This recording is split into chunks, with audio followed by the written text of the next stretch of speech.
So today's video, a couple of things. I want to talk about this mini chop saw, tell you guys a bit about how it's been helpful for me around the shop, what I use it for. Also, the blade is very dull and I need to replace it. So I got a replacement pack, so we will swap it out and I'll show you guys how to do that. Finally, we'll test it out. You can see the results from the dull blade versus the new sharp blade. So let's try it out. All right, so first things first, let's plug it in and I'll show you guys how it cuts right now with the dull blade. We can go with the smaller one first, this thinner, shorter piece.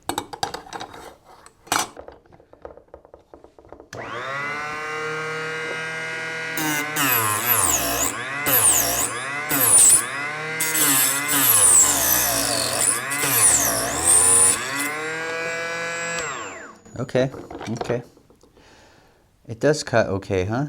It does stop a lot though. Maybe the brass. I also got this brass strip, so let's try it out. It wasn't doing that great with brass last time, so let's see if that works out.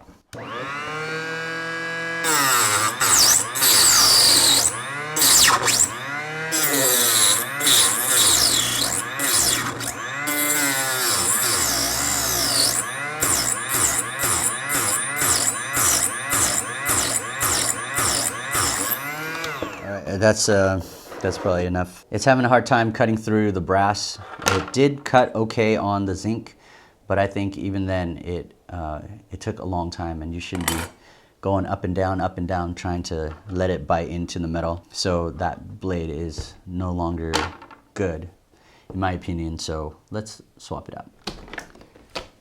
Okay, so we're good. Everything's unplugged, turned off, and there is this cover that you can slide right over, and it just slips on, slides off.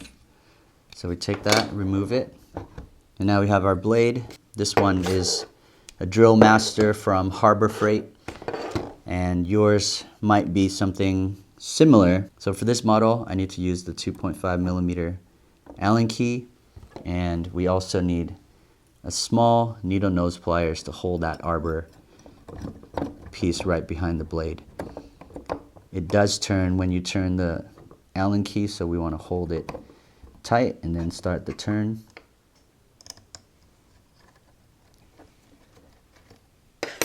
So with the screw coming off, we got this washer just right next to it, and the blade.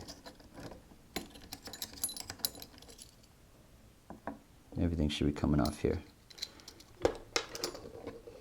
And this arbor piece, I don't need to remove it, but I feel like the two sides of this should have been flat so we can grab it easier. This is a round circular piece.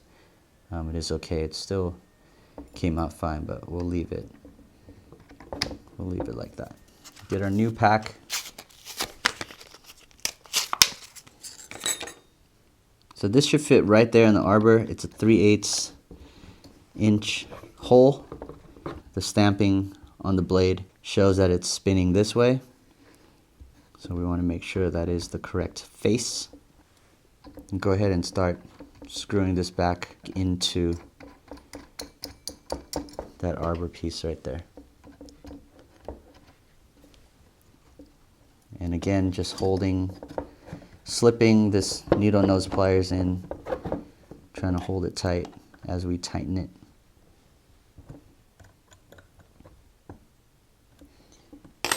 It doesn't have to be extremely tight, but just nice hand tight. So now we have that piece in. Let's go ahead and cover the blade. Slips right in, and now we're ready to go. Okay, so let's see if this is any better than the previous blade. We'll try it out on the brass. We'll try a new cut and a different spot here.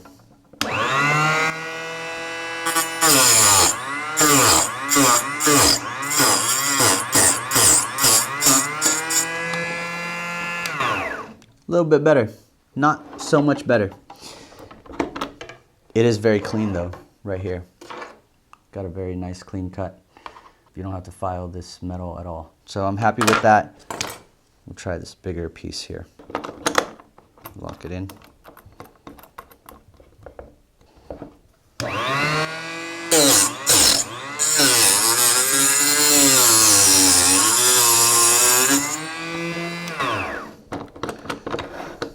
Very nice cut, very clean. So I think the brass is a little bit stronger, and I think the zinc is much softer, easier to cut. The blade itself feels pretty good. It's probably the best that we can get it to be. It does only cut these soft metals, so not steel or stronger hardened steel. You wouldn't want to do anything like that. That is how I ruined it. I was cutting off an Allen key. I'm trying to chop it, make it smaller. So I tried it out a few times, and I think that just dulled it instantly. All right, so what do we use this for? What's it best for our stained glass work? I use it to cut our brass strips. I also use it to cut my zinc cane and probably copper. I don't have any copper. Also aluminum if you need to, and wood, like wooden dowels. So previous to this one, when I was trying to work with cutting these metals, I first started with using a handsaw, which was just very foolish. I don't think you need to go that route at all and try to use a handsaw to cut these. You can do one, you can do two.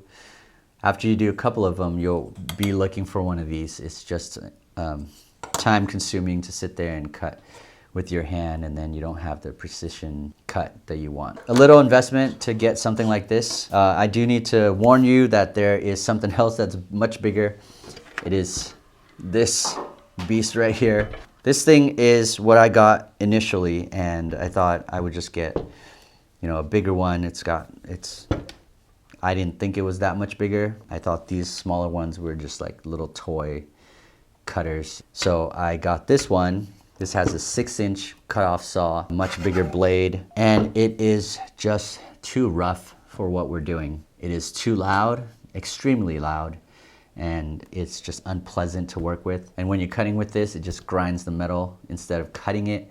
So you'll have to file and clean up afterwards. It's not for what we need to use it for. It's not for cutting small detail work like this. Probably good for cutting pipes and more raw. Well, definitely it can cut steel and stronger metals, but with a rougher finish and something that you don't care about in the end result. So that's my take on this. So don't waste your time with this. If you're looking between the two, I would go straight into getting the mini chop saw. That's exactly gonna be perfect for what we're doing here. So you can get one of these if you're cutting these metals. This is perfect for these metals. If you're doing lead work with lead cane, you won't be using this to cut. You should use a lead knife, a cutter, something like that. Actually, it might cut the lead too, so let's try it out. I don't have a long piece, but let's try this out. Okay, clamp that in.